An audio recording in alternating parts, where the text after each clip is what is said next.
Okay, so we're working through some mic malfunctions over here, but we're ready to start the meeting. Councillor Adams will have nothing to contribute tonight because apparently he has lost his mic at this point.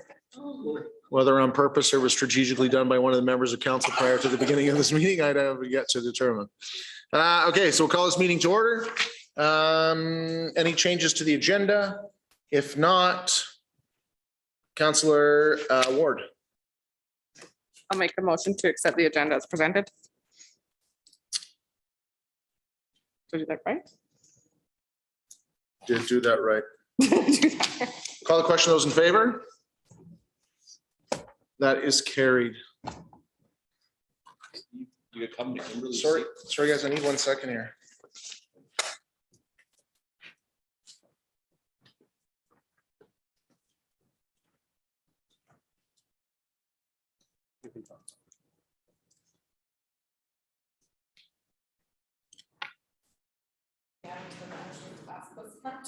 Make a motion. Make a motion. Sorry guys. I know, that's what we're just talking about. So sorry, we'll jump right into the CAO update. Mr. Simpson. Thank you. So before you should have a copy of the CAO update that I provided. I'll just go over some of the highlights just to bring to your attention. So under human resources, a recruitment update, just an update in regards to positions filled over July and August. So we filled the recreation assistant 1, MRC parks operator, a couple firefighter positions as well. Still currently looking for a number of positions, including a most recent, we've advertised a term position for a manager of facilities at parks. To backfill a temporary or long-term disability that we have with that position currently.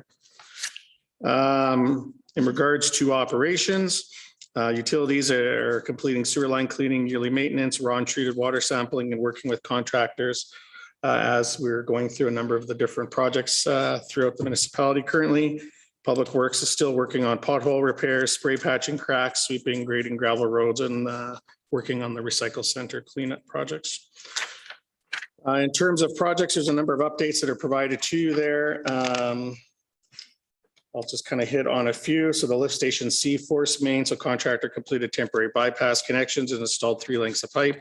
So they're completing or planning to complete the tie-in to the manhole located at 6th Avenue in the Main Street intersection before reopening the schools before summer.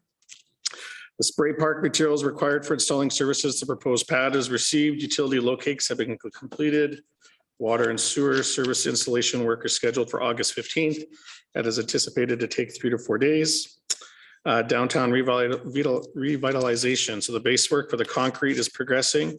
Last week there with the rain, it was postponed a little bit, but they're moving ahead as of today and yesterday. North Plaza is still expected to be completed by next Tuesday. The South Plaza is expected to be completed by Sunday of the next week. Trees and shrubberies for landscaping are ordered and expected to be installed before the all-in event. And lastly, I'll touch on the 3rd Street road rehabilitation. So contractors completed about 40 meters of pipe installation, including temporary water service hookups to all the affected properties and temporary valve insertion on 1A Avenue. In regards to planning development, they've completed recently endeavored to assist development agreements for two locations. Those are supposed to be coming back to council for approval next week, I believe. Ongoing meetings continue on with operators of Big Fish Bay regarding various projects, and they're working with the developer on the approval of a 2-row house developments. Fire department had a busy month there. They had so far their call total for 2022 is 290 calls. They had about 40 of those calls happened in July of this last month. Of note from their progress, recruitment process were completed. So they hired, as I mentioned in the HR update, a temporary firefighter starting on August 8th and a new senior firefighter starting September 5th. They offered ATV training courses, was held for search and rescue, and a number of other different pieces that they're helping out with. From a community services standpoint, enforcement in the last 30 days, the peace officer managed 44 calls for service. Most of these were related to community standards, bylaw files, animal control, assistance to other emergency response agencies. Under the aquatics, shutdown is planned for the end of August, early September. So we're still finalizing a dates with the contractor for those schedules. Under facilities and parks, so the real ice system's been fully implemented. Typically, the ice plant was running around 160 hours per week with real ice, and the ice that's ice is in Tribune Arena 1 there. The plant is averaging around 30 hours a week. So the system will result or should result in substantial savings in electricity and natural gas, which is substantial. Question on that, Jeff, is that just because there's only one ice surface in? Would that double to 60 hours a week once the second ice comes in? Yeah, I believe so. Yeah, that's my. And that's 130 with one ice, like that, those numbers add up. So it'd be 260 or something with both ice surfaces? That we're saving a week. So it was 160 for for both pads. Yeah, So even if we jump up to 60, we're still well Yeah. below half of what we were using before with the old system. that's great. Okay, just wanted to clarify that. Thank you, Gary. Very efficient. We had a brine pump fail this week. It was replaced later in the day, kind of underlines the values. We had spare parts on hand, so we didn't have much downtime. So the damage or risk to the ice was minimal because we had appropriate parts on play. And playground were inspected by an external inspector, and crews have started working on repairs already. For FCSS, a number of programs have been planned for the fall. Calls for proposals were issued for community grants with the deadline of August 31st. Under recreation and programming, Summer Splash Day Camp program continues to be popular. Slave Lake Minor Hockey had their hockey camp in July. And MRC also hosted the Benjamin Circus and the HIT volleyball camp in the field house. So they've been busy as well. Last but not least, under economic development, Insight Solutions was contracted until August 31st. They continue to work on our visual identity and brand, our top 20 list analysis, developing our Q3 economic development newsletter, and initiating planning for an event in the fall. And of note, administrations responded to 3 inquiries under the Alberta Rural Entrepreneurial Immigration Program, which is a good sign. Other than that, I'm available for questions. Questions, comments from council? Councillor Brandel. Question about Insight. Did I see that it said that they were done August 31st? Their current contract, that's correct. Right, okay, so do we have are we renewing them? Do we? Yeah, we've been starting some negotiations or discussions regarding what the next phase could look like or what kind of role they may play in some of the projects that we still have kind of on the agenda that we want to move through. So So we haven't signed report on anything yet, that, or- but we are in that discussion stage to retain their services and continue on building. Okay, is that coming as a report to us or? I believe it probably would in terms of a contract. Yeah. Okay, just curious. Other questions, comments? As I see none, we'll jump into management task list. So a copy of the task list here. So yeah, I'll touch base on a few of these here. Some of them you're going to see tonight. And then again, open to any questions or updates that you may have. So the first one I may just touch on is the peace officer appointment one. It was motion second on your list there, back from 2019. We discussed this one again today. Essentially, we had applied to participate in the pilot project that this motion is originating from. We were not selected for that pilot project. And there hasn't been another call letter since. So more than likely what we would recommend is this item or this task be concluded. There's nothing further for us to do at this stage. Okay. I'll go down to census data. So motion 39-22. There was a motion back from June 22 to explore scenarios for census data collection. So we've begun reaching out to some different options. I expect that we're going to be bringing back a report to council for some decision as regards to direction in regards to census and what direction you want us to take in terms of that. So that'll be coming next week. Motion 166-22 long-term asset. That one is on the agenda for discussion tonight from Department of Finance.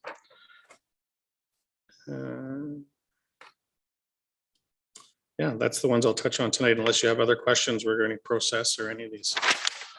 Any questions, comments from council? Once, going twice, motion to accept the management task list as information. Thank you, Councillor Gramlich. Any discussion? Call the question. Those in favor? That is carried. Okay, we'll jump right into committee minutes. And so start with the intermunicipal. Hasn't had a meeting, but we have one coming up in September. Watershed. Sorry, I didn't hear what you said. Chamber of Commerce. We met today. We're gearing up for the all-in weekend in collaboration with tourism, the Rotary Club, Stage North Car Club, and a lot of other organizations in town. So the chamber is working on the business registration portion of the block party, the parade, as well as the children's festival. So the all the registrations are up and we're still accepting registrations. We have 23 for the parade so far, which is very exciting because that's a pretty large summer parade for us. And then as far as the block party goes, usually we get registrations right up until the day, but we encourage, if you're thinking of putting your business or nonprofit group into the block party, to get that in sooner rather than later. And then other than that, we're just working on the getting the business awards up and running with nominations for our categories to go up around September 15th. Okay, any questions? Alberta North Central Alliance hasn't met. There's a grant behind the scenes and there's a contractor hired that's working on strategic planning pieces. And so they've been engaging the different partners there to do some data collection and hopefully bring back some reporting in September. I know with summertime that they were having some issues getting a hold of everyone, and with my interview I did with them last month, that I encouraged them to make sure that they get all the feedback before just moving to the next step. So we'll see what happens there. Any questions? Housing. Have not met. Tri-Council Health. Have not met. Tourism, Kim's not here. Have not met anyway. Library is also, Kim is not here. Naming Advisory. I've not met. Community Futures. I actually have some. Okay. They're receiving more loan inquiries than in previous months, so that's actually on the upswing, which is great. I'll see if I can break that one too. They've launched their Capital Growth Initiative Loan Program, which is loans to women who wish to start and grow or expand their business. Details can get from their website a little more. Beautification loans are still working on that with partnership with the town of Slave Lake. Just a few things to address there from what I understand. Also, they're announcing a relaunch of their Women Leader Cast event soon, which is when we're all familiar with the broadcast conference, and they have 5 excellent speakers for it. And the Head Start in Business, which is the K-12 entrepreneur training in schools, is launching again in September, currently welcoming teachers to contact them who would like them to come into their classrooms. And it's a free program that they offer to help build entrepreneurial skills with critical thinking, strategy, and math. That's it. Any questions? None. How about Homeless Coalition? So we've had a few meetings. A lot of the work that we focused on lately has been administrative in nature so that we can take next steps towards charitable status. We have formalized bylaws and finalized most of our policies and procedures. These are quite time consuming, so we've been working on them over the last several months. We are currently recruiting for an executive director. Interviews are ongoing. We've also submitted an additional grant request to Arden for the MAT program for this upcoming season. We do have some funds already allocated from them, but without additional funds or support, we will need to have a serious discussion about our operating hours and the length of time the program runs. And lastly, we are still without a location for next season. So if anybody has a location or a parcel of land, please reach out. Any questions? Children's Resource Center. Thank you. A couple things. They did hire a new executive director, so they've managed to head down that path, which is great. He's already started to get his feet wet with some decisions. They're exploring an expansion in Slave Lake for an office and looking to support more of their programming in Slave Lake. So we're looking at a little bit of growth here, which is great to hear. Okay. Questions? How about MPC?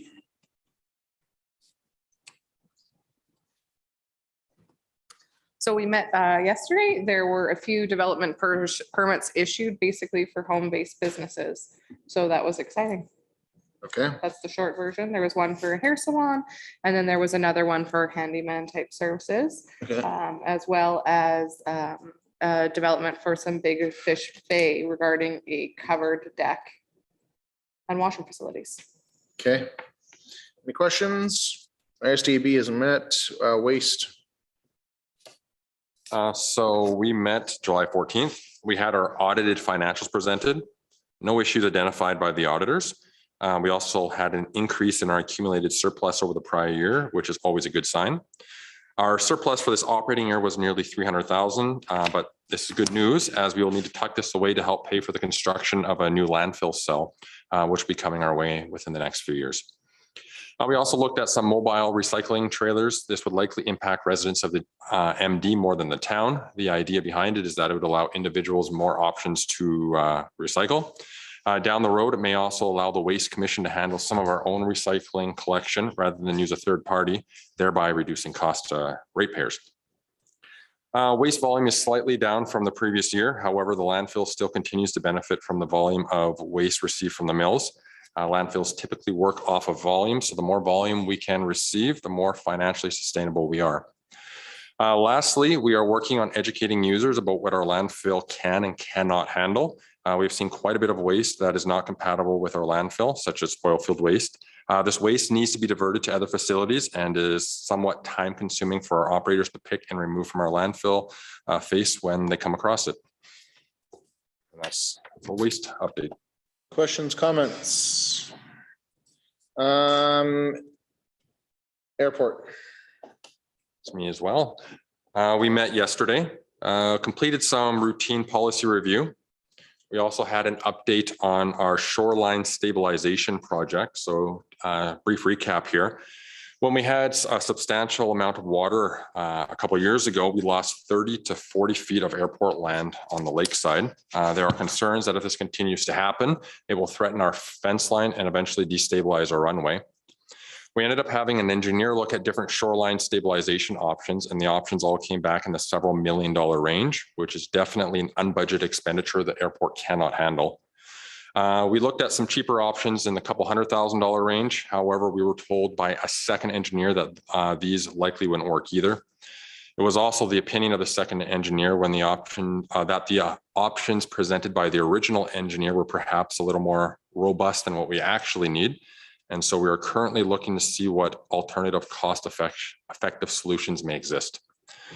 On the budget side, our fuel revenue budget is currently short due to it being a fairly quiet fire season. However, we are expecting to make up this budgetary shortfall due to the increase in our landing fee budget and the additional interest generated from our cash on deposit. We've had 2 incidents that could be classified as quite serious. On August 4th, our local medevac was accelerating down the runway. Just as it was about to lift off, a flock of seagulls flew out in front of the aircraft. Several seagulls were struck and killed. The medevac immediately aborted the takeoff to return for inspection. No patients were on board at the time of the incident, and thankfully no damage or injury occurred. And I would like to stress, though, this is a rare incident for our airport. And we also had a suspected inebriated driver crash into our airport gate. There was about $10,000 in damage. The driver of the vehicle was apprehended by the RCMP, and we're working to get this repaired as soon as possible. Okay, questions? Legacy is working on a meeting for September, protective services. Northern Alberta Mayors and Rees and Northern Alberta elected leaders hasn't met. Working on dates for the fall. Motion to accept the verbal reports as information. Thank you, Councillor Adams. Any discussion? Call the question. Those in favor? That is carried. So next we've got a few reports to go through and a big one. One of the biggest ones we'll probably do this summer that will have a lasting impact on our community. And so behind the scenes, we have been working on one of the things about the branding and promotion and our visual identity as a community. We've reached out to the public to help us guide through this process, but the idea is we're trying to give ourselves a facelift. And so our contractor Insight is going to take over here and guide us through the results of that journey so far.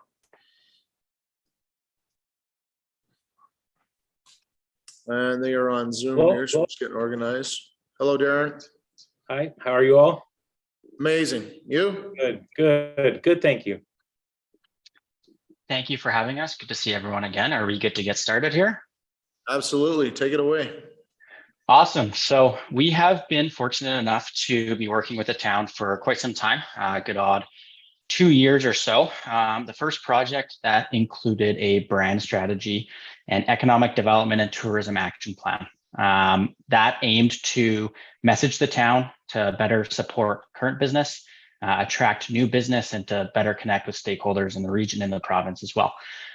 One of the activities in that action plan was to develop a new visual identity or logo, you could say. The current one was identified to be not aligned where the town wants to go in regards to economic development and tourism. Quite out of date, has not been revamped since about the 80s or 90s, we believe.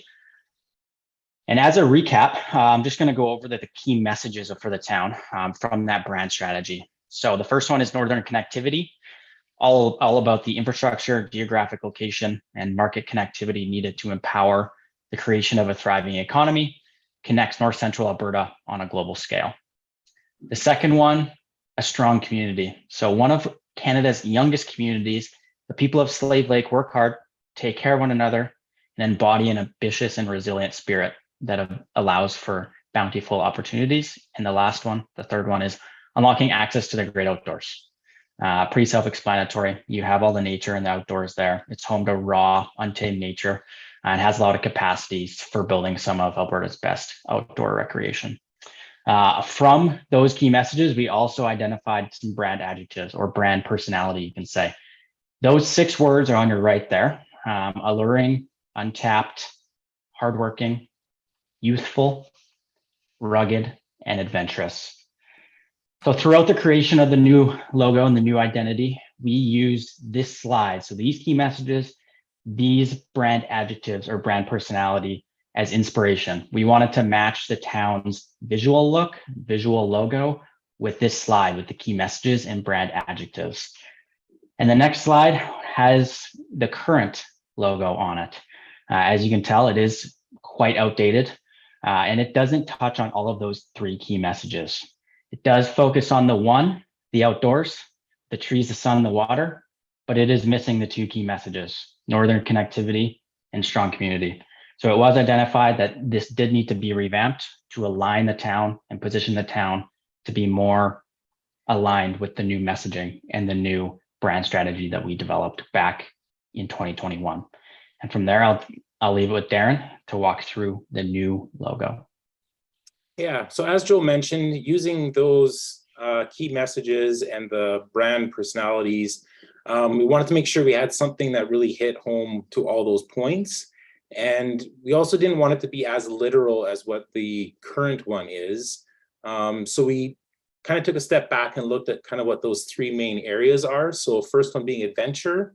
Knew we wanted something that spoke about this idea of adventure, navigation, about the 4 seasons, and about the lake, and with some sort of like nautical theme to it.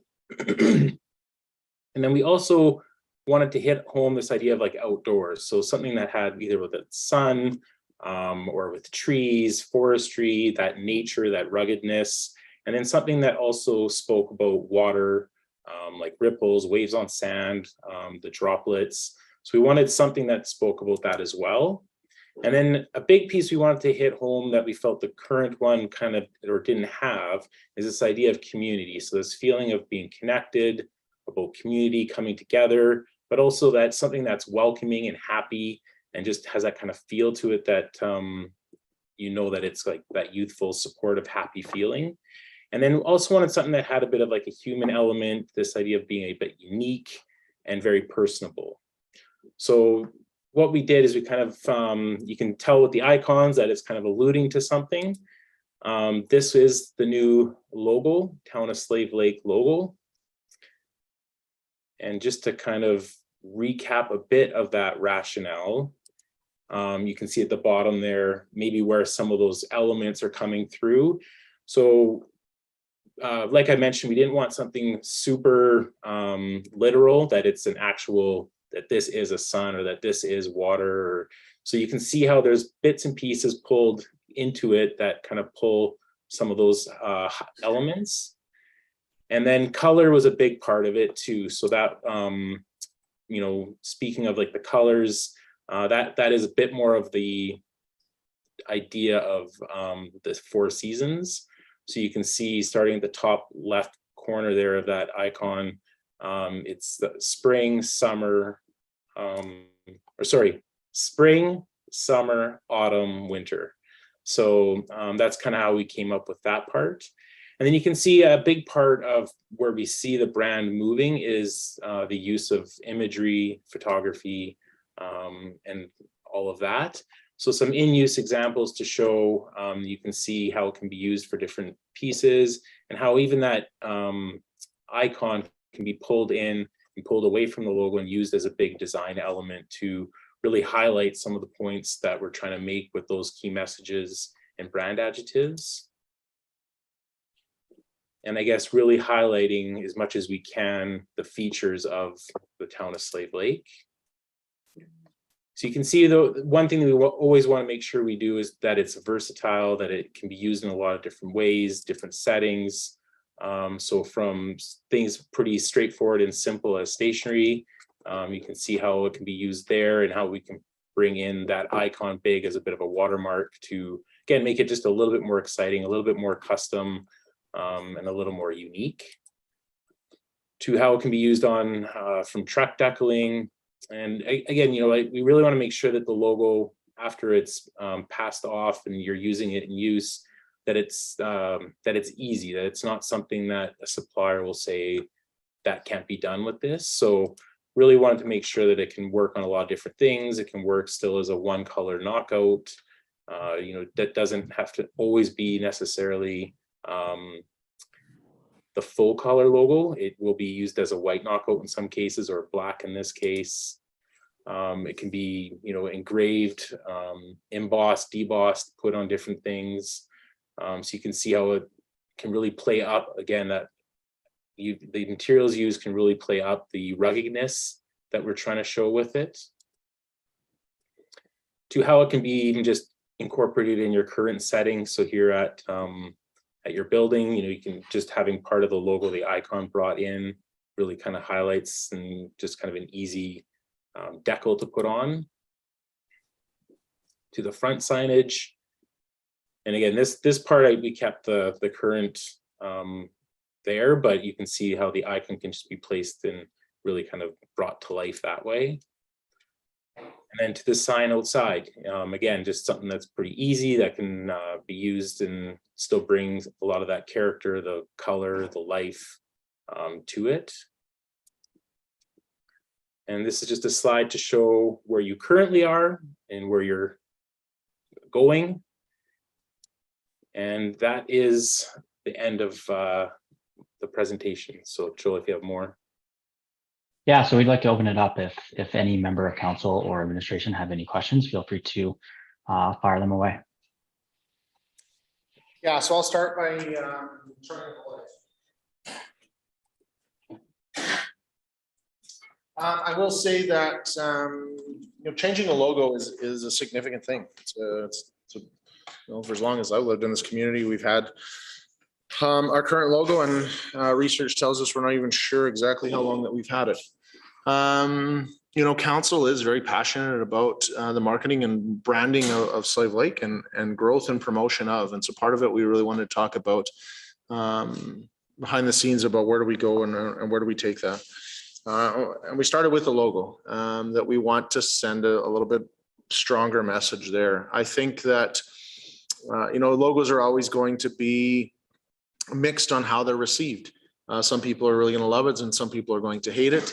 But I will say from going through this process and getting a bunch of feedback from the community, what I love about the logo that we're coming up with is it definitely feels a little bit more modern. It's simple, it's a little bit more understandable, but can be used multifunctional, and looks good in a variety of different uses that we can use it, whether it's a black and white, whether we use it as some water markings in some of our promotional material. You know, for the people that take the time to go look through this presentation, some of the pictures that you guys use as part of your presentation that really highlight Slave Lake with the watermarking on. I think there's some tremendous opportunity to be able to do something there. And so I know that the next part of the presentation we'll get into our next part of our agenda.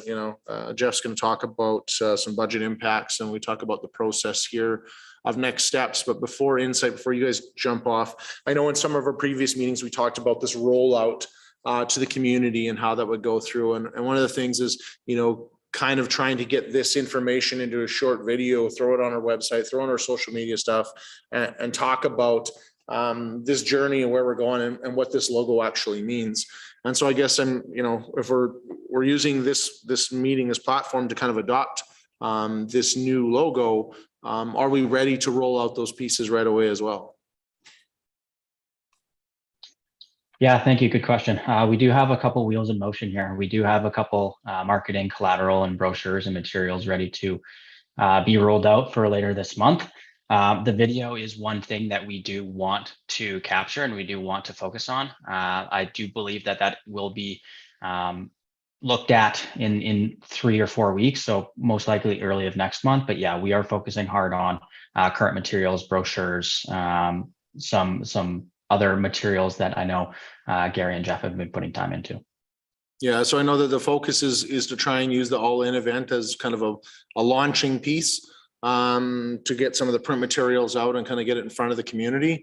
I would just really, really, really encourage that even some basic type social media explanation video type things that went out that maybe weren't so professional, that we can kind of launch those pieces at the same time and get some of that going out there.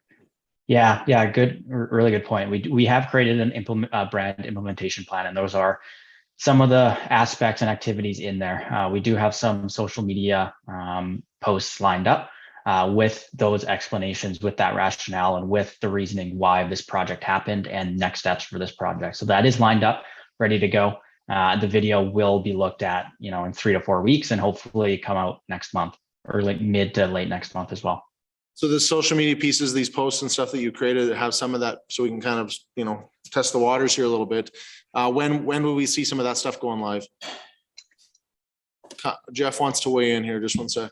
Yeah, Sure. so in terms of our rollout, we're going to actually starts effectively tomorrow. So you're going to start to see kind of some teasers and some introduction of some of the different elements spread out over the next few weeks, with kind of our all-in event Friday, August 26th being the kind of full launch, or the full sort of goal. So you'll start to see those media posts and that advertising campaign starting tomorrow.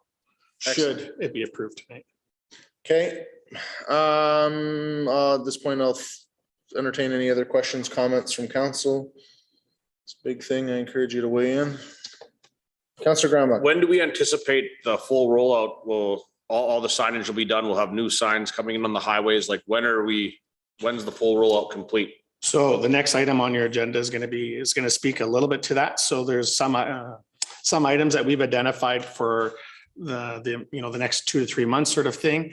And then the continued rollout will be a budget discussion that's added starting January. Okay. Other questions, comments? Councillor Ward. I was just going to say, I appreciate the work that you've done. I know we've gone back and forth a bit on the logo here with the elements, and I really like the presentation for it. And I think if we do the rollout right, we'll get some buy-in from the community there. I personally appreciate the update. I always thought the trees in our logos were mountains, which never made sense to me. So I do think there is a bit of an update was needed. So I'm just really proud to see this come about, and just want to say thanks. Cool. Thank you. Yeah, it was a lot of Absolutely. fun. Thank you. Thank you for the opportunity. Okay. Any other questions, comments? If there's none, theoretically, at this point, you'd be requesting a motion there to just for receive for information. Okay. Motion to accept this report as information. Thank you, Councillor Adams. Any discussion? Call the question. Those in favor? That's carried. So next we'll jump into, sorry, I don't know, Joel and Darren probably aren't staying on for this, eh? No. You guys are going to go enjoy the rest of your summer vacations, okay? Absolutely. Thank you. Have a good evening. Thanks, gentlemen. All right. Thank you, everybody. So next part in the agenda on page 6 of our package, they're just going to read us through this report that we'll kind of talk about next steps. Excellent. So I'll just jump right to the background. So November of 2021, the town of Slave Lake Council, along with senior leadership, participated in strategic planning session. During this session, several areas or focus were identified for the town of Slave Lake's 2021 to 2025 strategic plan: economic health, livability, good governance, relationships, and partnerships and communication. Each of these priorities had several initiatives applied to them during the planning session. Economic health included the development of an economic development plan identified as an initiative. In 2021, the town of Slave Lake engaged a company called Insight Solutions to assist with various economic development activities. Insight has developed 3 documents to aid in the future direction of economic development for the town. One being the Slave Lake Economic Development Action Plan. Number 2, the Slave Lake Brand Strategy. And number 3, Action Plan Timelines.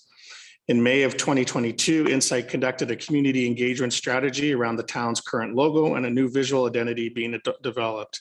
The engagement findings showed that the town's current logo was viewed as outdated and unwelcoming, and that 82% of the community stakeholders and residents engaged were in favor of developing a new visual identity for the town of Slave Lake. Through multiple forums of engagement with stakeholders, Insight Strategies developed a branding strategy and a new visual identity for the town of Slave Lake. The visual identity was presented to council this evening, along with the public, by Insight Strategies as a part of the process. The new town of Slave Lake logo will have rebranding and marketing needs and expenses. Administration did a survey of town facilities and assets to determine immediate rebranding actions that will need to be taken, as outlined in the attached chart. These items identified are planned to be completed during the 2022 year and are currently not budgeted for. Administration will be completing a more comprehensive look and plan for rebranding needs of the organization and bringing to table for discussion during the 2023 budget process.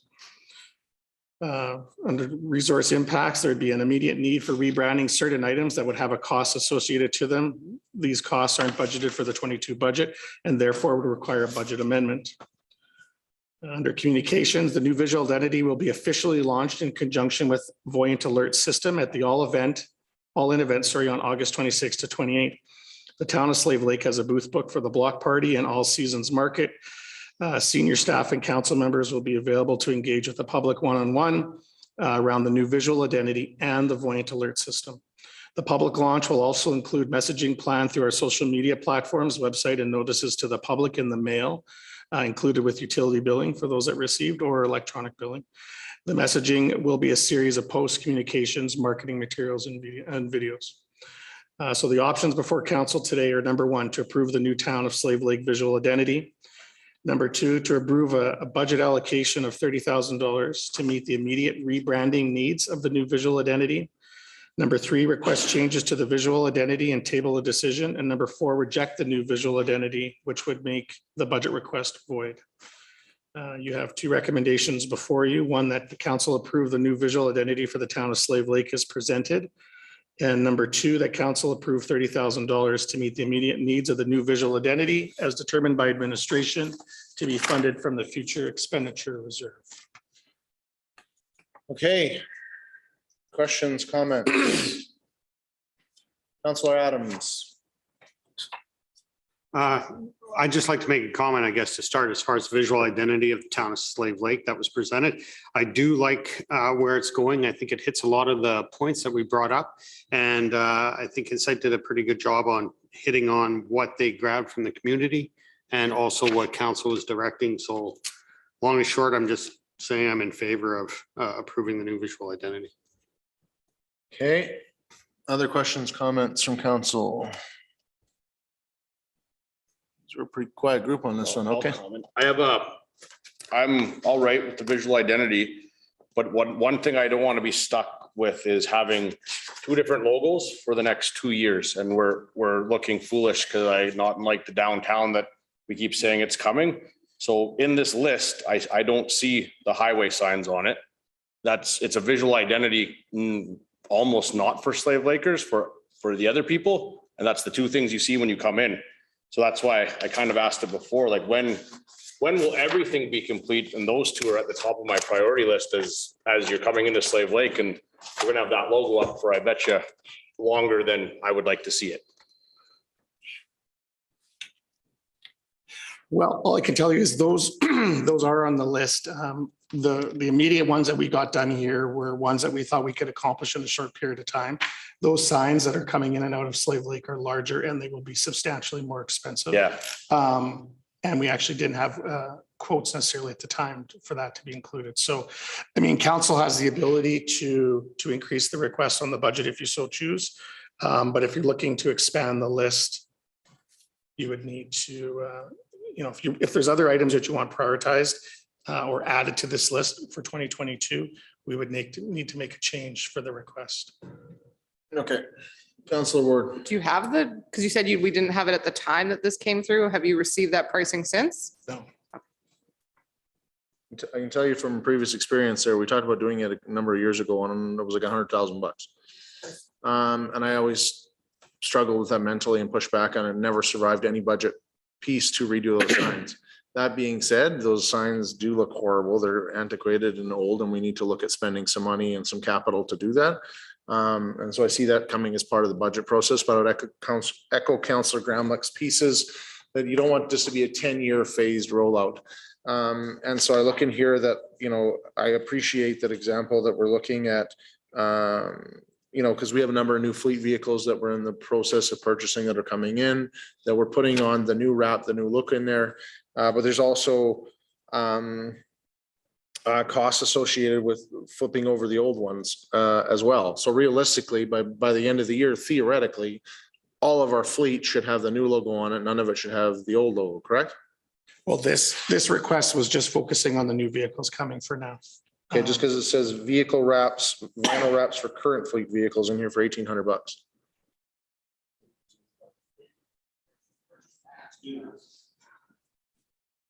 Did we have those? Because I honestly find this price too cheap, actually. yeah. That's just for the door decals. That's not for the wrap. Okay. Just for door vinyl, not for wraps on the current ones.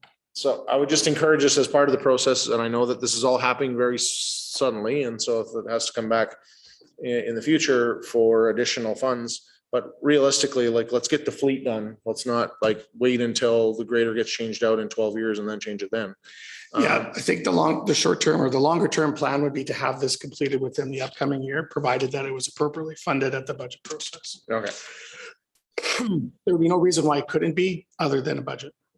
Okay. Other comments, Councillor Graham? Does council have any desire to up the requested budget and get it done properly in a timely manner rather than drag it out and just look sillier and sillier as we keep dragging it out? I guess which pieces do you want to add that you feel are missing? All of it. So what do you feel is missing Well, from the in two here? biggest ones would be the signs on the highway. And if you're going for a visual identity, you can't have 6 trucks with that logo and 10 trucks with another one. It's all or none. Yeah, so realistically, all we want is that we want to incorporate that, so we can make a subsequent motion in here, because we don't have pricing, right? We can have a subsequent motion in here that says we direct administration to bring back report with costs for welcome signage coming into our community, right? And so that it's on their radar and they're working towards it. It's less about establishing the budget now and more about establishing the scope of what we want to get done. And so this budget ask might be one of 2 or 3, depending as things roll out. So I guess what I'm hearing in here is we've talked about all pieces of equipment. We've talked about signage, entrance signage into community. What other pieces are we concerned about at this point? We're changing flags essentially. New equipment has stuff on it. Councillor Adams. Just the question in the budget, they've got parts in there for parts of the vehicle, they've got parts for the existing vehicles. As far as the signs, I don't think that is something we're even if we put the money towards it today, I don't think it's going to be done in this budget. So why would we be putting that part off of substantial impact of budget to the actual budget? The decals are already handled. So I don't see large amounts that's going to drag out. For me, I'd put it all off then and rebrand it all at once. Like we're trying to rebrand something. You're not rebranding it when you're, we'll do 30% now and 70% later. It's for me, a rebranding is all or none. That's how I see a rebrand. I don't see how you slowly play it, whether it takes, if it took 8 months or 8 years, it's still too long. It's all at once, within reason, within, I don't know a reasonable time frame, but not next year. So I just find that silly. Okay. Just remove the signs, is that bad of a look?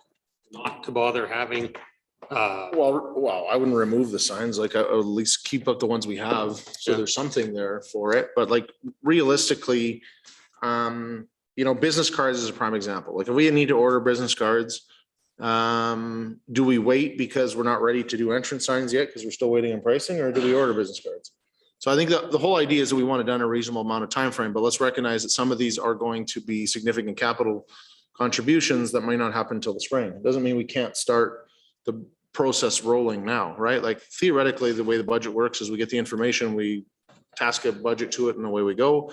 There's nothing saying that they can't come back in 2 weeks and say, hey, here's some options and I'm not saying you have to come back in 2 weeks with this or whatever, but there's nothing saying that you can't come back in September or the first part of October and say, we've done some investigation. Here's what a sign could look like. This is what the costs are going to be.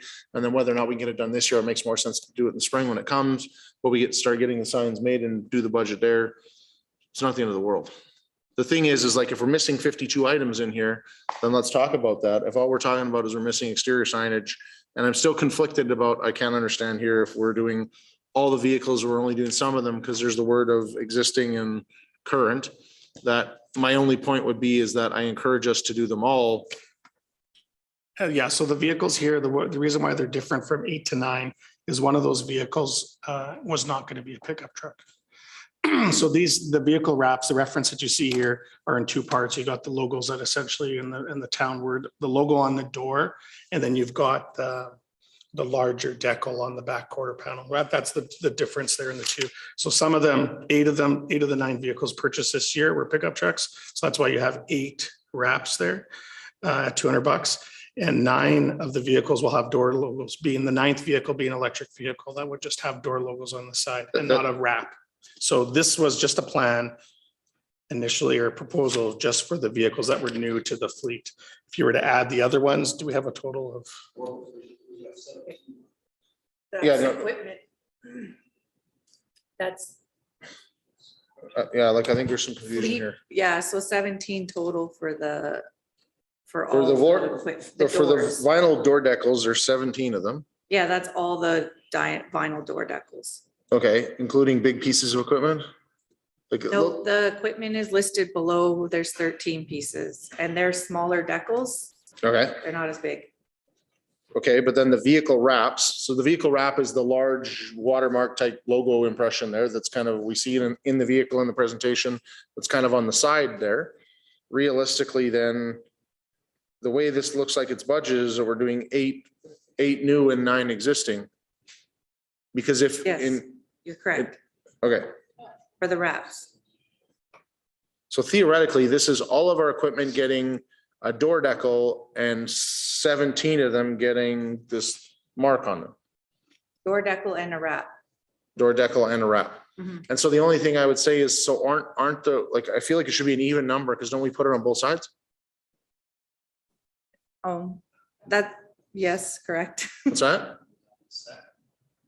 Maybe it's a Could be a set, I don't know. set. I just Like asked for maybe pricing and. we're probably I too wanna far down the rabbit hole here or whatever else already. But at the end of the day, we just encourage that we do all of them along with Councillor Graham-Leck's comment there that like, let's do it all. All right? Absolutely.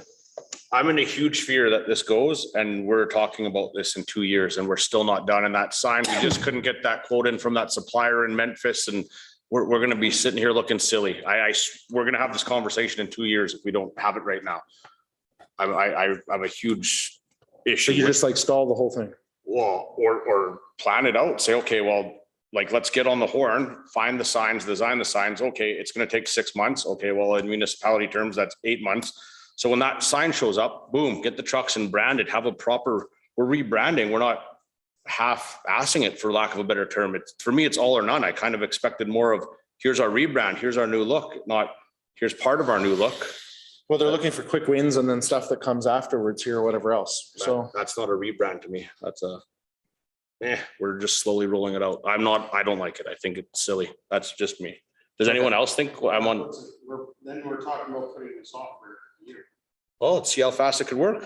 It's only gonna be in the calendar year, we're said, so put it off for a year. We've made the decision. We have money. There's no way that we're physically gonna have welcome signs into Slave Lake before the end of the year. They're gonna take 2 or 3 weeks to go design, figure out some stuff. Stuff comes back to council. We're talking about in Oh, I know when October. we're talking about it again next. Takes them 2 to 3 months to get one built. And so then the question is do we, because of that one component, because the other big one is gonna be our wayfinding signs that are throughout the community, right? That we're gonna have to look at those pieces as well while we're at it. And so, realistically, I see some of those permanent signs are going to take, it's gonna be a 2023 project. Whereas I see a bunch of this stuff that can happen now.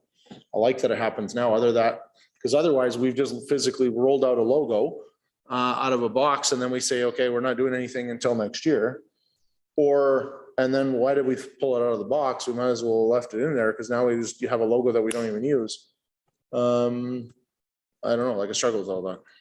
I'd rather, I like to say that it all gets done within, 12 months, give or take, or whatever else, that we're aggressive and we, by the end of, next spring, summer season, that all those pieces are done.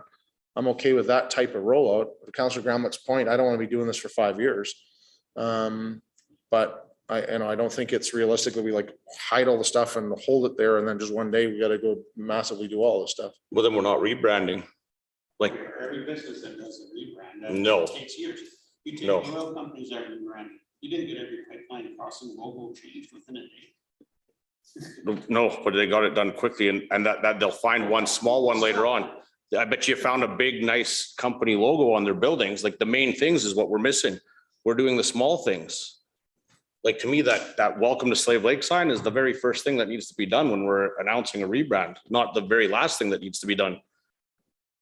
That's my opinion, and it cannot be changed. Because I find that's what we're doing. We're rebranding. Here we are. We're Slave Lake, but not the town sign welcoming us in. That's our old logo until we have the new one up. I just doesn't work for me. It's about physically figuring out what sign to put up there and putting money towards it. So right now, yeah. And so I will go. Another alternative could be just to take the old signs down in the interim. If you feel it's going to cause confusion in regards to new brand, old brand. I don't think it's that confusing. I think to have nothing signs coming in, I think is even more confusing. Hey, where are we? I don't know yet. I haven't seen a sign yet. I just Check Google. I'm for the whole thing. I'm for the whole thing too. I just don't need it all to happen in 24-hour span. But I encourage you. Well, obviously the items that are vinyl printed are much shorter turnaround time, right? But realistically here, there's a lot of discussion going back and forth, but it sounds like the idea is sound, the aggressiveness is sound. There's just a difference of opinion on what's acceptable in a time frame to do it. So other questions and comments from council? I could tell you that some of these items are already making efforts to move forward on. Okay, Councillor Ferguson, I was just gonna make a motion. go for it. The council approve the new visual identity for the town of Slave Lake as presented. Any discussion on that? Call the question. Those in favor? That is carried. Any additional motions? Councillor Adams. Hey, take away the mic, it still doesn't stop, eh? Yeah, there wasn't more annoying for sure. So we're gonna get that mic fixed for you. Council approved $30,000 to meet the immediate need of the new visual identity as determined by administration to be funded from the future expenditure reserve. And can I just add a friendly amendment to that motion? No. Well, you want to hear it first and see if it's friendly? Just that we task administration to bring back during budget cycle, which theoretically happens in 2 months, a plan and budget to encompass having all, to encompass a full elimination of our old logo Full rollout, yeah. by September 2023. So as we're doing stuff here, it gets done and we aggressively target everything to be done during the budget cycle there I think- for deliberation. I think that's almost a separate motion from this one. Okay, I think it's too long. okay, Whether it's a motion or not, I could tell you that was the plan of administration anyway. okay. Okay, we'll stick with the original motion there as it reads on the piece of paper. Any discussion? Call the question. Those in favor?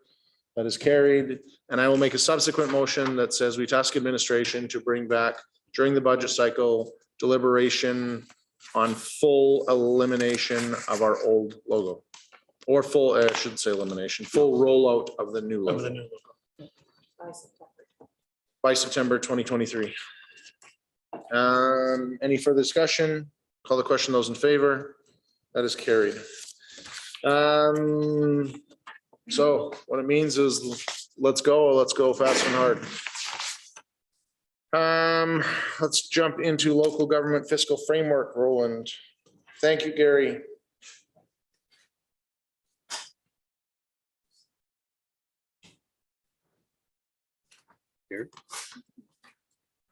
Good evening, your worship and members of council. So I brought tonight kind of a presentation that I'd taken earlier on in the year. During the presentation, they followed up and gave like a slideshow that we were able to share with council. So that's included as an attachment. I'm not going to go through the slide presentation. I just have kind of the highlights in the report here. So what this is all about is the change of grant funding from the Municipal Sustainability Initiative Program, or MSI, with the new funding called LGFF, the Local Government Fiscal Framework. And so this is coming into fruition sooner rather than later, and it'll be replacing MSI. The framework itself has not been finalized yet, and there may be additional items in the framework that may change. The current grant that we have is separated into two components, MSI and BMTG, which is Municipal Sustainability Initiative and the Basic Municipal Transportation Grant.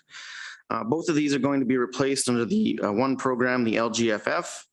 The funding allocations in our MSI and BMTG were formula driven and were the same for all municipalities, as well as they share the same common pot of funding. The new framework that's being proposed will have two different sets of formulas, one for chartered and one for non-chartered municipalities, as well as two separate pots of funding. And so the chartered cities are your bigger cities, Edmonton and Calgary, and non-chartered are basically the rest of us. And so Edmonton, Calgary, and those will get a certain amount of money, and then the rest of us get divvied up on another one. So a little bit different framework there. Also, what's different is the LGFF is tied to provincial revenues, meaning when they grow, so does the available funding. The downside is that when they shrink, so does the available funding. Funding levels at any given time are set to be known for at least 2 years at a time. And while this creates some stability and predictability, the amount of funding has been, at the beginning of the program, has been greatly reduced. There's also a new proposed funding formula that takes in a variety of factors. MSI had 3 factors for its allocation: population, property taxes, and kilometers of roads, with respective weighting factors of 48%, 48%, and 4%. Some of the factors under the new LGFF formula are population, own source revenue versus assessment, kilometers of roads, and the values of the municipality's TCA, or tangible capital assets. Own source revenue is revenue that municipalities have control over to manage its own financial affairs. Examples are taxes, user fees, fines, things of that nature. The funding pool for each category of municipality will be based upon a 3-year historical based funding formula from the province that will dictate what the new next 2 years of funding will be. So while the province may have a surplus or additional revenue in a current year, that will not be reflected in a grant increase until a later year. Until the formulas are finalized and known, the impacts to the town under the model are unknown at this time. The biggest takeaway, though, is that regardless of the funding formula, the town can expect a substantial reduction in the available funding it receives from the province going forward. Looking back over the last 10 to 11 years, The annual funding the town had received under the program was about 1.5 million on average. The current forecast and funding levels going forward are between $700,000 to $800,000 annually. The impact here is the majority of our MSI funding in the past has been allocated to road projects or big equipment purchases, such as street sweepers, loaders, or fire trucks. And the current capital plans and funding models that we do have in place did not take into account such a large reduction in provincial funding and will have to be adjusted as more information is available. Any questions? Questions? I don't have any questions, but I got a comment. That's exactly what I was thinking. You know, so at the end of the day, the reality is that, you know, I like the fact that they're moving towards one pot of money instead of multiples. I think it makes it easier for everybody. They're trying to establish some parameters, knowing that it doesn't fit for everyone. I just think I look at the whole philosophy, and the government said over a decade ago that municipalities were created because the province said that they need to be created, and theoretically, we don't even exist without the authority of the province. So we have this whole Municipal Government Act we have to work under, that they created us, and this is what they said your responsibilities are, this is what you have to do. They recognize that in order for municipalities to be sustainable, they had these significant infrastructure costs and they had to put money into it. And so in order to keep you sustainable, 10 years ago, they came up with this formula and said, this is how much money you're gonna get. Now, I don't know anyone or any organization or any expense in anyone's line item that hasn't significantly increased from what the cost was 10 years ago. And yet we're supposed to take a 50% reduction and still be sustainable. So the point is if we just throw pennies at something, but we don't actually fix it, what are we actually accomplishing? And I think that's the message that, you know, Alberta Municipalities is trying to continue to convey, and we need to continue to convey to our MLA and the province. If you want us to be sustainable, then look at the entire picture and let's focus on actually doing that instead of saying, well, this is what you get and go figure out the best solution that you can come up with. If I got to go buy a carton of eggs for $5 and I only got $1, realistically, I don't know what other solutions I'm going to come up with to actually accomplish it. So, yeah, it's just frustrating that there's not that recognition of we exist because you put us in this position, you tell us you want us to succeed, but you don't support us to actually accomplish that. And I know I'm just preaching to the choir here and saying everything to the room, but it is frustrating. Other comments, questions, concerns? Sounds like we have lots of work to do with advocacy with our provincial counterparts. Luckily, we have our convention coming up in September and we will have lots to say. Councillor Gramlich. Make a motion that council accepts this report as information. Any discussion? Call the question. Those in favor? That is carried. Flipping back here in my piece, page 59, our package, a write-off a development receivable. All right, so I'm just bringing a report to bring to council as requested earlier on the year with some information and a request to write off a long-term receivable that has been on the town's books and records. This is a receivable set up between the town of Slave Lake and the Sawridge Development Limited. Receivable in the amount of about $115,000 was set up over 20 plus years ago surrounding a development agreement for improvements the town made along 6th Avenue Southwest between the town of Slave Lake and Sawridge Development Limited. The agreement is at least as old as 1995. The last instance of this being addressed by prior councils appears to be in 2005. At that time, council elected to continue to proceed further attempts to collect on this amount. And the following is a piece of a report brought to council in March of 2005. Quote, at this point in time, we require some direction from the town as to the position it wishes to take with respect to the interpretation of the development agreement provisions. February 1st, 1995 correspondence indicates that at the time council expected the cost to be applied to Sawridge upon its proceeding with its next development phase. This suggests that the latter of the two interpretations, which is the more typical scenario that municipalities and developers negotiate. So I just took a snippet out of the report there, and that was a comment made from Brownlee. During the January 2018-2005 council meeting, council agreed to postpone the disposal of the MR lot and allow Brownlee on behalf of the town to proceed through legal avenues, the negotiation of outstanding obligations under the development agreement with the Sawridge. So the history on this too, there's a lot of legal background that's, can't be shared in the public. So back and forth, there's been ongoing, attempts to resolve this. The receivable, given the fact that it's been on here for so long, more than likely 25 years plus, since the time it was first set up, it is extremely doubtful that the collection of this amount will happen. Prior councils have proceeded through Brownlee to further collect on this amount with no further success. So there's the recommendation of council or of administration that council approve the write-off of the receivable. Okay, questions, comments? Councillor Adams, it's on. It's on. Look at that. Okay. Just so I understand this properly, then the amount was put on there for when they go into the next phase of that development area, which is in behind in the treat area. Yeah, there was some road right away or some of that kind of stuff going on where there was an option for them to have to pay for it up front when it originally went in, or an option to delay that until further development and then trigger it that way. I believe that's what they did. And then that further development happened. And then when that was supposed to get paid, it never got paid, and it's been. So this isn't for the development that never happened, that is straight through that road that just dead ends? That I'm not too sure on the specific, Yeah, so section of road. I'll start and say that basically we got something on the books that was created before I graduated, for God's sake. And so 100% of the people in this room, the exception of maybe one,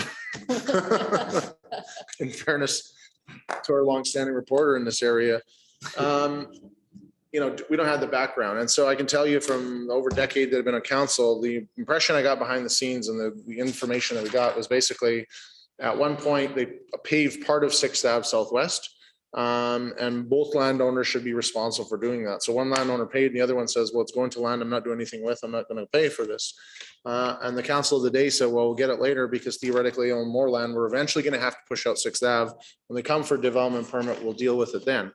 That sounded really good. Fast forward 25 years here and we've already paved that road through and the province paid for it back when we did the fire. And so there's not a lot of leg to stand on anymore. So right now what happens is we keep paying legal to kick a can down the road for something that just we don't want to deal with. So realistically, I'm totally in favor of writing this off, and I was the one that made a motion to begin with. That why, kicking the can another 10 years down the road and something we can't collect, and letting that group of the future try and figure out what we're trying to do, probably really isn't strategic from an organizational standpoint. Any other questions, comments? Sorry, go ahead, Julie. Go ahead. Sorry. I was just Councilor gonna Brown. make a motion. Go for it, and we can still add pieces. Okay. Make a motion that council approves to waive collection from the Sarge Development Company in the amount of $115,263.04 to be covered from the future expenditure reserve that has a balance of $1,485,589. Okay, Councilor Adams. The part I'm trying to figure out, or I get not kicking it down the road, but if we can still, what property is it talking about developing? Because if it's a part that's not developed right now, then who cares if it kicks down the road another 10 years? When it does go to get developed, do you not collect that money? No, this is. Or how does that work? Well, realistically, it's about a chunk of land that theoretically has already been developed. Yeah, But that piece, it's not the part behind it. no, it's like in the Just look on an MR lot. in the legal wording or whatever, it should have been triggered already previously. Like in 2005, there was precedent to go and collect the money. And so lawyers have gone in and tried to resolve whatever the disagreement behind the scenes was for the unpayment of the money with no success for the last 15. So even if Storage goes in there now, fully develops all their land in behind that one development, we can't collect that money, is what you're saying. Well, it's not that we can't collect. I think we've been trying to collect this entire time. Like this is an issue that hasn't gone away for a long, long time. Bring it up there so the camera can see. Now, There you are. take this with a grain of salt. Like, literally, it was a brutal conversation. But my understanding is that, so 8 runs this way, 6 runs this way. and Yeah. so that- This 8 here's the convenience way. So one point, the developer had a chunk of land here that they wanted to develop. And they said, okay, let's punch this road has to come down further, because my understanding is 25 years ago, these things here somewhere. We need to get it further over here, that's what they told us at village over there. And across this developer that we're talking about, owns this stuff. So the idea is that, okay, it costs X amount to do it, so we're gonna levy this much against this guy, and this much against this guy, that benefits the total. This guy on the other side says, I'm not doing anything with this property, I don't need access to it, I don't need to vote for it, I'm not paying for it. Council today says, I don't worry about it, later we'll have to punch this whole road, and we can get them when we trigger development, because typically what happens is we can only get stuff when development is triggered, that's when we go after it. And that would be the piece to go and chase. The difference is right now it's gonna be is if and when somebody ever developed this or whatever else, can we go back and say, well, you still owe us 15. $115. $115,000 from something from 25 years ago that theoretically, as there's no even access to it off of that street there, to benefit you or not. But is the receivable for the road to be punched in and the MR lot or the actual developable property? I can't say the word. My understanding is at one point, they decided to do this chunk of this road. And this guy paid and this one didn't. We're trying to chase money from 25 years ago for a chunk of road that really, we don't even access the lot for it. We have to access it from here for our pay for. So it's not for the property. So realistically, you leave it on the books, if something ever triggered there, the group of the day can try and go back and say, I have precedence to get that money based on, the only reason that we put it on there is because we told them they had to, and they said no. We said, okay, who cares, we won't worry about it until actually something happens. But nothing ever did happen, and now we have the road punched all the way through. I don't think we gotta like this down.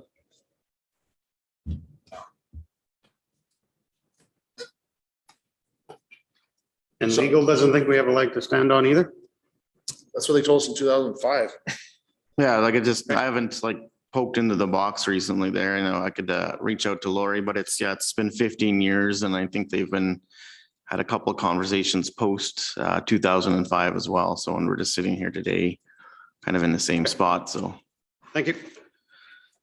Motions on the floor. Any further discussion?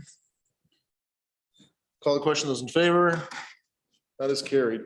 That'll be the first one that says, I don't love running off $115,000 of stuff from 20 some years ago, but at the same point in time to leave a whole bunch of stuff on the books that we're never going to deal with doesn't really accomplish anything either. On the audit for years and years when it's actually not collectible is. Pointless. Okay. Moving right along, we'll jump into correspondence. Thanks, Roland. So we have a number of correspondence items here today. So the first one is from the Minister of Transportation. And so we sent them a letter about Highway 88 and the fact that we would love to see some movement on Highway 88 and that we're frustrated with Highway 88. We started a whole campaign around Highway 88. We did get a letter previous, I want to say it was in June or something, it came that seemed a lot less cordial. Let's call it that. A lot less cordial. This one actually gives a slimmer of hope and the most hope that we have had in Highway 8 number of years. Basically, we have a whole bunch of priorities. We're looking at them in our next 3-year plan. Highway 88 isn't on there, but we do want you to know that we are proceeding with engineering of Highway 88.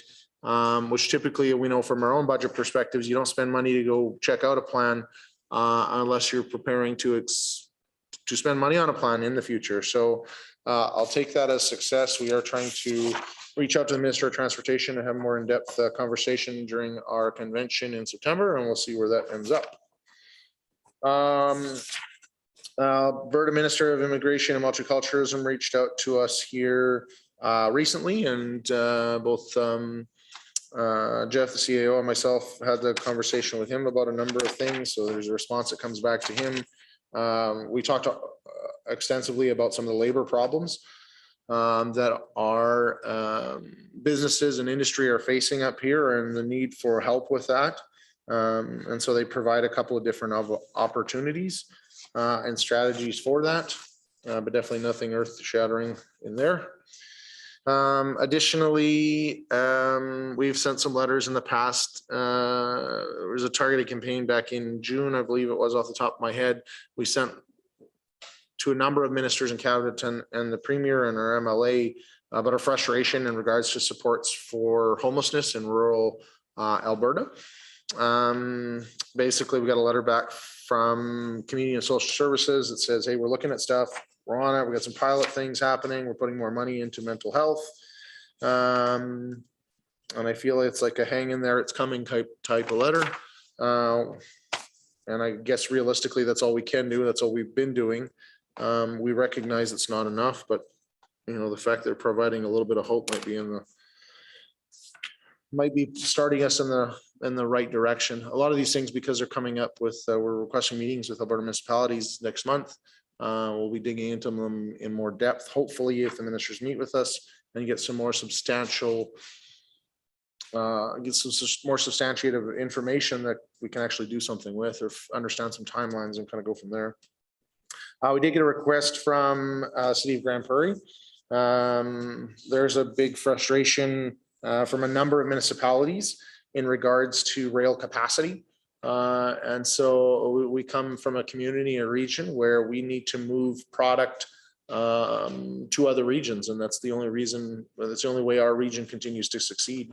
And so rail capacity has been a problem behind the scenes over the last number of years, specifically in forestry. You know, we've had times where literally the mill has had to lay off people for short periods of time for the only reason being is they can't get the product out of their yard. And as a result, you can't keep making more.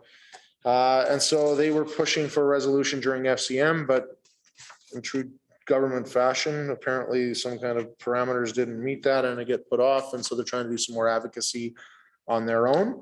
And so I know it did send this out to council previously, and we were sending some letters of support for that to say, hey, as a group that we wanted to be part of that voice to say, yeah, like rail capacity is an issue. It's an issue for them. It's an issue for us. It's an issue for all of Canadians that are trying to get product on the other end. Lastly, CN has thankfully sent us a 50-some page package on regards to their grain plan for, you know, without going into this in extreme detail here, whatever else, you know, reminding council, what's interesting is I spent a lot of time understanding rail here a number of years ago. We had a number of rail derailments and had a bunch of conversations. And there's something built into, like, and take this with a grain of salt, because I don't have a page or tell you where this came from, but there's a contractual obligation between agriculture and the federal government and the rail companies to get X amount of grain cars. And it was something that was created a number of years ago that because it's food and it expires, that you have a certain time frame wherever you go. And so what ends up happening is some of these other industries sometimes get bumped because of grain. But what's interesting is that even grain's not happy with the amount of access that they have to cars as well. So you have all these industries that are using it that just basically say, hey, I need more of it. I need to get my product out. And it's very frustrating. So CN apparently has a bit of a plan there. This is a component focused on grain, has less of an impact on us in regards to grain, but the fact that if they're being more aggressive with grain, unless they're actually adding additional pieces of infrastructure there, i.e. more rail cars, it's actually going to hurt us in the long run, that we'll probably have less access for our region's products that need to get out. So we'll see where that goes. All of these are to be accepted as information. Can I get a motion to that effect? Thank you, Councillor Ward. Any discussion? Call the question. Those in favor? That is carried. Mayor's Corner usually goes pretty quiet in the summer, and I'm not saying it has been crazy busy, but definitely a few resident things coming across.